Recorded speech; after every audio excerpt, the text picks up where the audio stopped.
आज आप सुनिए प्रेमचंद की कहानी यही मेरा वतन है। प्रेमचंद का पहला कहानी संग्रह सोजे वतन, जिसे अंग्रेजी हुकूमत ने प्रतिबंधित कर दिया था, जिसकी कहानी दुनिया का सबसे अनमोल रतन चर्चित हुई थी, उसी संग्रह की दूसरी कहानी यही मेरा वतन है। देशभक्ति की कहानियाँ सत्ता को नागवार गुजरती है और सत्ता देशभक्ति की कहानियों को राजद्रोह का साबित करती है। देशभक्तों को राजद्रोही कहना सत्ता का पुराना हिकमत है। इस तरह देशभक्तों को दबाने की कोशिश होती है। तो आइए आज सुनिए प्रेमचंद की कहानी यही मेरा वतन है। आज पूरे 60 बरस के बाद मुझे अपने वतन, प्यारे वतन का दर्शन फिर नसीब हुआ। जिस वक्त मैं अपने प्यारे देश से विदा हुआ और किस्मत मुझे पश्चिम की तरफ ले चली, मेरी उठती जवानी थी। मेरी रगों में ताज़ा खून दौड़ता था और सीना उमंगों और बड़े बड़े इरादों से भरा हुआ था। मुझे प्यारे हिंदुस्तान से किसी जालिम की सख्तियों और इंसाफ के ज़बरदस्त हाथों ने अलग नहीं किया था। नहीं, जालिम का जुल्म और कानून की सख्तियाँ मुझसे जो चाहें करा सकती हैं, मगर मेरा वतन मुझसे नहीं छुड़ा सकती। यह मेरे बुलंद इरादे और बड़े बड़े मंसूबे थे जिन्होंने मुझे देश निकाला दिया। मैंने अमेरिका में खूब व्यापार किया, खूब दौलत कमाई और खूब ऐश किए। भाग्य से बीवी भी ऐसी पाई जो अपने रूप में बेजोड़ थी, जिसकी खूबसूरती की चर्चा सारे अमेरिका में फैली हुई थी और जिसके दिल में किसी ऐसे ख्याल की गुंजाइश भी न थी जिसका मुझसे संबंध न हो। मैं उस पर दिलो जान से न्यौछावर था और वह मेरे लिए सब कुछ थी। मेरे 5 बेटे हुए, सुंदर, हिष्ट-पुष्ट और नेक, जिन्होंने व्यापार को और भी चमकाया और जिनके भोले नन्हे बच्चे उस वक्त मेरी गोद में बैठे हुए थे जब मैंने प्यारी मातृभूमि का अंतिम दर्शन करने के लिए कदम उठाया। मैंने बेशुमार दौलत, वफादार बीवी, सपूत बेटे और प्यारे प्यारे जिगर के टुकड़े, ऐसी ऐसी अनमोल नेमतें छोड़ दी, इसलिए कि प्यारी भारत माता का अंतिम दर्शन कर लूं। मैं बहुत बूढ़ा हो गया था। 10 और हों तो पूरे 100 बरस का हो जाऊं। और अब अगर मेरे दिल में कोई आरजू बाकी है तो यही कि अपने देश की खाक में मिल जाऊं। यह आरजू कुछ आज ही मेरे मन में पैदा नहीं हुई है, उस वक्त भी थी जबकि मेरी बीवी अपनी मीठी बातों और नाजुक अदाओं से मेरा दिल खुश किया करती थी। जबकि मेरे नौजवान बेटे सवेरे आकर अपने बूढ़े बाप को अदब से सलाम करते थे, उस वक्त भी मेरे जिगर में एक कांटा सा खटकता था। और वह कांटा यह था कि मैं यहाँ अपने देश से निर्वासित हूँ। यह देश मेरा नहीं है, मैं इस देश का नहीं हूँ। धन मेरा था, बीवी मेरी थी, लड़के मेरे थे और जायदादें मेरी थी, मगर जाने क्यों मुझे रह रहकर अपनी मातृभूमि के टूटे फूटे झोंपड़े, 4-6 बीघा मौरूसी ज़मीन और बचपन के लंगोटिया यारों की याद सताया करती थी। और अक्सर खुशियों की धूमधाम में भी यह ख्याल चुटकी लिया करता कि काश अपने देश में होता। मगर जिस वक्त बम्बई में जहाज से उतरा और काले कोट पतलून पहने टूटी फूटी अंग्रेजी बोलते मलाह देखे, फिर अंग्रेजी दुकानें, ट्रामवे और मोटर गाड़ियाँ नजर आईं, फिर रबड़ वाले पहियों और मुंह में चुरुट दाबे आदमियों से मुठभेड़ हुई, फिर रेल का स्टेशन और रेल पर सवार होकर अपने गांव को चला, प्यारे गांव को जो हरी भरी पहाड़ियों के बीच में आबाद था, तो मेरी आंखों में आंसू भर आए। मैं खूब रोया क्योंकि यह मेरा प्यारा देश न था। यह वह देश न था जिसके दर्शन की लालसा हमेशा मेरे दिल में लहरें लिया करती थी। यह कोई और देश था। यह अमेरिका था, इंग्लिस्तान था, मगर मेरा प्यारा भारत नहीं। रेलगाड़ी जंगलों, पहाड़ों, नदियों और मैदानों को पार करके मेरे प्यारे गांव के पास पहुंची, जो किसी जमाने में फूल पत्तों की बहुतायत और नदी नालों की प्रचुरता में स्वर्ग से होड़ करता था। मैं गाड़ी से उतरा तो मेरा दिल बांसों उछल रहा था। अब अपना प्यारा घर देखूंगा, अपने बचपन के प्यारे साथियों से मिलूंगा। मुझे उस वक्त यह बिल्कुल याद न रहा कि मैं 90 बरस का बूढ़ा आदमी हूँ। ज्यों-ज्यों मैं गांव के पास पहुंचता था, मेरे कदम जल्द जल्द उठते थे और दिल में एक ऐसी खुशी लहरें मार रही थी जिसे बयान नहीं किया जा सकता। हर चीज़ पर आंखें फाड़ फाड़ कर निगाह डालता। आहा, यह वो नाला है जिसमें हम रोज़ घोड़े नहलाते और खुद गोते लगाते थे, मगर अब इसके दोनों तरफ कांटेदार तारों की चारदीवारी खींची हुई थी और सामने एक बंगला था जिसमें 2-3 अंग्रेज बंदूकें लिए इधर उधर ताक रहे थे। नाले में नहाने या नहलाने की सख्त मनाही थी। गांव में गया और आंखें बचपन के साथियों को ढूंढने लगी, मगर अफसोस वह सब के सब मौत का निवाला बन चुके थे। मेरा टूटा फूटा झोपड़ा जिसकी गोद में बरसों तक खेला था, जहां बचपन और बेफिक्रियों के मजे लूटे थे, जिसका नक्शा अभी तक आंखों में फिर रहा है, वह अब एक मिट्टी का ढेर बन गया था। जगह गैर आबाद न थी। सैकड़ों आदमी चलते फिरते नजर आए जो अदालत और कलेक्टरी और थाने पुलिस की बातें कर रहे थे। उनके चेहरे बेजान और फिक्र में डूबे हुए थे और वह सब दुनिया की परेशानियों से टूटे हुए मालूम होते थे। मेरे साथियों के से हिस्ट पोस्ट सुंदर गोरे चिट्टे नौजवान कहीं न दिखाई दिए। वह अखाड़ा जिसकी मेरे हाथों ने बुनियाद डाली थी, वहाँ अब एक टूटा फूटा स्कूल था और उसमें गिनती के बीमार शक्ल सूरत के बच्चे जिनके चेहरों पर भूख लिखी थी, चिथड़े लगाए बैठे ऊँघ रहे थे। नहीं, यह मेरा देश नहीं है। यह देश देखने के लिए मैं इतनी दूर से नहीं आया। यह कोई और देश है, मेरा प्यारा देश नहीं है। उस बरगद के पेड़ की तरफ दौड़ा जिसकी सुहानी छाया में हमने बचपन के मजे लूटे थे, जो हमारे बचपन का हिंडोला और जवानी का आरामगाह था। इस प्यारे बरगद को देखते ही रोना सा आने लगा और ऐसी हसरत भरी तड़पाने वाली और दर्दनाक यादें ताज़ा हो गईं कि घंटों ज़मीन पर बैठकर रोता रहा। यही प्यारा बरगद है जिसकी फुनगियों पर हम चढ़ जाते थे, जिसकी जटाएं हमारा झूला थीं और जिसके फल हमें सारी दुनिया की मिठाइयों से ज़्यादा मज़ेदार और मीठे मालूम होते थे।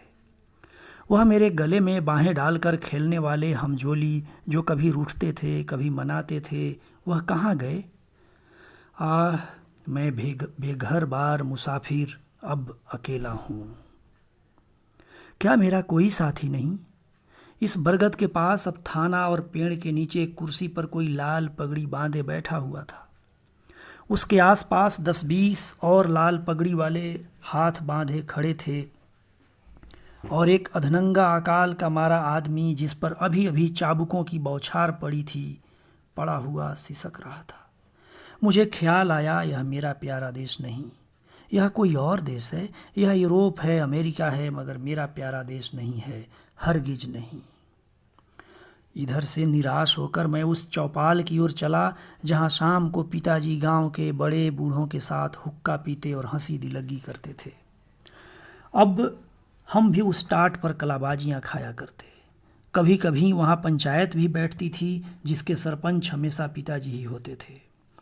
इसी चौपाल से लगी हुई एक गौशाला थी जहां गांव भर की गायें रखी जाती थीं और हम यहीं बछड़ों के साथ कुलेलें किया करते थे। अफसोस, अब इस चौपाल का पता न था। वहाँ अब गांव के टीका लगाने का स्टेशन और एक डाक खाना था। उन दिनों इसी चौपाल से लगा हुआ एक कुल्हाड़ा था जहाँ जाड़े के दिनों में ऊँख पेरी जाती थी और गुड़ की महक से दिमाग तर हो जाता था। हम और हमारे हमजोली घंटों गड़ेरियों के इंतजार में बैठे रहते थे और गड़ेरिया काटने वाले मजदूरों के हाथों की तेजी पर अचरज करते थे। जहाँ सैकड़ों बार मैंने कच्चा रस और पक्का दूध मिलाकर पिया था, यहाँ आसपास के घरों से औरतें और बच्चे अपने अपने घड़े लेकर आते और उन्हें रस में भरवा कर ले जाते। अफसोस, वह कोल्हू अभी ज्यों का त्यों गड़े हुए है, मगर देखो कुल्हाड़े की जगह पर अब एक सन लपेटने वाली मशीन है। उसके सामने एक तंबोली और सिगरेट की दुकान है। इन दिल को छलनी करने वाले दृश्यों से दुखी होकर मैंने एक आदमी से, जो सूरत से शरीफ नज़र आता था, कहा, बाबा, मैं परदेसी मुसाफिर हूँ, रात भर पड़े रहने के लिए मुझे जगह दे दो। इस आदमी ने मुझे सर से पैर तक घूर कर देखा और बोला, आगे जाओ, यहाँ जगह नहीं है। मैं आगे गया और यहाँ से फिर हुक्म मिला, आगे जाओ। 5वीं बार सवाल करने पर एक साहब ने मुट्ठी भर चने मेरे हाथ पर रख दिए। चने मेरे हाथ से छूटकर गिर पड़े और आंखों से आंसू बहने लगे। हाय, यह मेरा प्यारा देश नहीं है, यह कोई और देश है। यह हमारा मेहमान और मुसाफिर की आव भगत करने वाला प्यारा देश नहीं, हरगिज नहीं। मैंने एक सिगरेट की डिबिया ली और एक सुनसान जगह पर बैठकर बीते दिनों की याद करने लगा कि एकाएक मुझे उस धर्मशाला का ख्याल आया जो मेरे परदेश जाते वक्त बन रहा था। मैं उधर की तरफ लपका कि रात किसी तरह वहाँ काटूं, मगर अफसोस, हाय अफसोस, धर्मशाला की इमारत ज्यों की त्यों थी, लेकिन उसमें गरीब मुसाफिरों के रहने के लिए जगह न थी। शराब और शराबखोरी, जुआ और बदचलनी का वहाँ अड्डा था। यह हालत देखकर बरबस दिल से एक ठंडी आह निकली। मैं जोर से चीख उठा, नहीं नहीं, और 1000 बार नहीं, यह मेरा वतन, मेरा प्यारा देश, मेरा प्यारा भारत नहीं। यह कोई और देश है, यह यूरोप है, अमेरिका है, मगर भारत हरगिज नहीं। अंधेरी रात थी। गिद्दड़ और कुत्ते अपने राग अलाप रहे थे। मैं दर्द भरा दिल लिए उसी नाले के किनारे जाकर बैठ गया और सोचने लगा कि अब क्या करूं? क्या फिर अपने प्यारे बच्चों के पास लौट जाऊं और अपनी नामुराद मिट्टी अमेरिका की खाक में मिलाऊं? अब तो मेरा कोई वतन न था। पहले मैं वतन से अलग जरूर था, मगर प्यारे वतन की याद दिल में बनी हुई थी। अब बेवतन हूँ, मेरा कोई वतन नहीं। इसी सोच विचार में बहुत देर तक चुपचाप घुटनों में सिर दिए बैठा रहा। रात आंखों ही आंखों में कट गई। घड़ियाल ने 3 बजाए और किसी के गाने की आवाज़ कानों में आई। दिल ने गुदगुदाया, यह तो वतन का नगमा है, अपने देश का राग है। मैं झट उठ खड़ा हुआ। क्या देखता हूँ कि 15-20 औरतें, बूढ़ी, कमज़ोर, सफ़ेद धोतियाँ पहने, हाथों में लोटे लिए स्नान को जा रही हैं और गाती जाती हैं, प्रभु मेरे अवगुण चित्त न धरो। इस मादक और तड़पा देने वाले राग से मेरे दिल की जो हालत हुई उसका बयान करना मुश्किल है। मैंने अमेरिका की चंचल से चंचल, हंसमुख से हंसमुख सुंदरियों की आलाप सुनी थी और उनकी जबानों से मोहब्बत और प्यार के बोल सुने थे जो मोहक गीतों से भी ज़्यादा मीठे थे। मैंने प्यारे बच्चों के अधूरे बोलों और तोतली बानी का आनंद उठाया था। मैंने सुरीली चिड़ियों का चहचहाना सुना था, मगर जो लुत्फ़, जो मज़ा, जो आनंद मुझे गीत में आया वह ज़िंदगी में कभी और हासिल न हुआ था। मैंने खुद गुनगुनाना शुरू किया, प्रभु मेरे अवगुण चित्त न धरो। तन्मय हो रहा था कि फिर मुझे बहुत से आदमियों की बोलचाल सुनाई पड़ी और कुछ लोग हाथों में पीतल के कमंडल लिए शिव शिव, हर हर, गंगे गंगे, नारायण नारायण कहते हुए सुनाई पड़े। मेरे दिल ने फिर गुदगुदाया, यह तो मेरे देश, प्यारे देश की बातें हैं। मारे खुशी के दिल बाग बाग हो गया। मैं इन आदमियों के साथ हो लिया और 1, 2, 3, 4, 5, 6 मील पहाड़ी रास्ता पार करने के बाद हम उसी नदी के किनारे पहुँचे जिसका नाम पवित्र है, जिसकी लहरों में डुबकी लगाना और जिसकी गोद में मरना हर हिंदू सबसे बड़ा पुण्य समझता है, गंगा। मेरे प्यारे गांव से 6-7 मील दूरी पर बहती थी और किसी ज़माने में सुबह के वक्त घोड़े पर चढ़कर गंगा माता के दर्शन को आया करता था। उनके दर्शन की कामना मेरे दिल में हमेशा थी। यहाँ मैंने हजारों आदमियों को इस सर्द ठिठुरते हुए पानी में डुबकी लगाते देखा। कुछ लोग बालू पर बैठे गायत्री मंत्र जप रहे थे, कुछ लोग हवन करने में लगे हुए थे, कुछ लोग माथे पर टीके लगा रहे थे, कुछ और लोग वेद मंत्र सस्वर पढ़ रहे थे। मेरे दिल ने फिर गुदगुदाया और मैं जोर से कह उठा, हाँ हाँ, यही मेरा देश है, यही मेरा प्यारा वतन है, यही मेरा भारत है। और इसी के दर्शन की, इसी की मिट्टी में मिल जाने की आरजू मेरे दिल में थी। मैं खुशी में पागल हो रहा था।